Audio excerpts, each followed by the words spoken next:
Vous racontez l'histoire d'un homme, René Goscinny, une des plus grandes figures de la BD francophone. Et à travers lui, c'est tout le roman de la famille Goscinny. Comment est née cette biographie dessinée de René Goscinny ?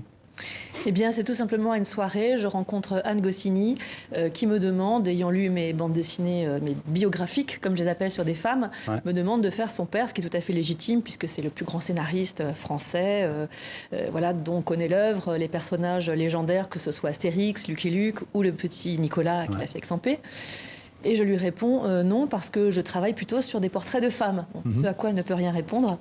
Mais j'avais lu les livres d'Anne, parce qu'elle est une grande romancière, que j'avais adorée. Et j'ai revu Anne pour lui demander des dédicaces pour ses livres. Et là, elle m'a raconté sa vie. Et tout à coup a émergé l'idée que je pourrais faire le roman des Goscinny, parce que Anne a une vie extrêmement romanesque, autant que celle de son papa. Et il m'a paru évident que cette transmission et cette vie de Goscinny se passait en fait avec deux voix. Et là, je lui proposais de faire le roman des Goscinny. Oui, parce qu'en fait, c'est un roman à deux voix. Hein. C'est un roman à deux voix. C'est le père, c'est la fille. Voilà. Chacun raconte son histoire. Et en fait, c'est un hommage de la fille à son père. Et en fait, c'est les retrouvailles aussi de cette fille avec son père qu'elle a perdu quand elle était enfant, en fait. À 9 ans, elle perd son père. Elle est orpheline parce que plus tard, sa mère mourra aussi assez jeune. Et voilà, elle doit porter cet Astérix et tout ce que ça représente comme travail. Et en même temps, elle doit se réaliser, elle, comme femme. Et c'est ça qui est très intéressant dans ce portrait. Alors, les images sont parties un peu vite, mais parce que je voulais d'abord vous parler d'autre chose, mais on y reviendra après. Simplement, c'est vous dire que, en fait, René Goscinny a beaucoup dessiné. Vous venez de le rappeler, on le connaît comme scénariste, mais en fait, il a dessiné pendant les 15 premières années de sa vie. Il n'a fait pratiquement que ça. Et je voudrais qu'on regarde, je ne sais pas si on peut les revoir dans l'ordre. On va revoir dans quelques-uns des dessins de Goscinny assez surprenants. Il y en a beaucoup dans votre livre, mais notamment un dessin d'Hitler. Voilà, donc ça c'est un dessin que Goscinny a fait. Il a aussi dessiné Staline. À l'âge de 15 ans, il faisait un tas de dessins comme ça, évidemment. Lui, il était français, il est né en France, Goscinny, mais il faut savoir qu'il était d'abord d'origine polonaise juive. Et ses parents sont partis très vite en Argentine quand il avait 2 ans. Son père travaillait là-bas comme ingénieur chimiste et aussi pour l'installation avec une association des Juifs en Amérique du Sud. Donc en fait, il a passé toute son enfance et son adolescence en Argentine. En Argentine. Et il dessinait sans arrêt, sans arrêt. Il revenait souvent en France en vacances, mais il récupérait les journaux français, il découvrait les pieds nickelés, il découvrait plusieurs magazines qu'il recopiait. Et il a vraiment perfectionné son dessin de plus en plus.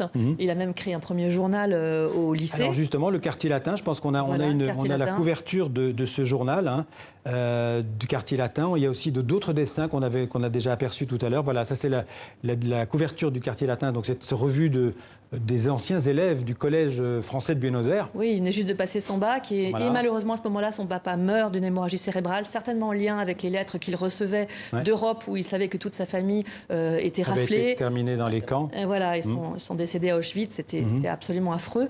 Et donc la famille est tombée dans la précarité très rapidement parce que la maman s'est retrouvée avec ses 2 fils, il avait un grand frère aussi, et sans emploi, plus d'argent. Et là, la maman est partie avec René aux États-Unis, à New York, pour essayer de travailler, de gagner leur vie. Il avait du talent quand même comme dessinateur. Il avait un grand talent comme dessinateur.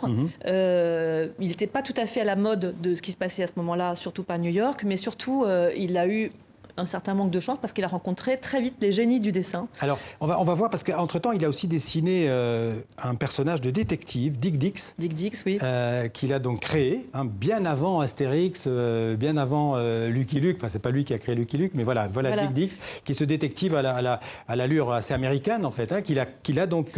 très amusant et à l'allure américaine, mais pas tout à fait rencontrant le succès qu'aurait pu rencontrer un personnage de ce type-là, parce qu'il était un antipode de ce qu'on recherchait, un anti-héros. À l'époque, c'était l'époque à New York des Superman, des super-héros.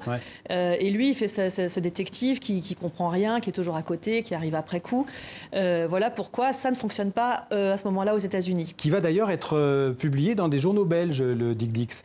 Oui. Comme beaucoup d'ailleurs d'œuvres de René Goscinny, en fait. La Belgique a beaucoup compté dans sa vie, et les Bruxelles en particulier. Figurez-vous, c'est à New York qu'il rencontre Georges Troisfontaine, qui est un homme d'affaires belge, et qui lui dit « Si vous passez à Bruxelles, venez me voir ».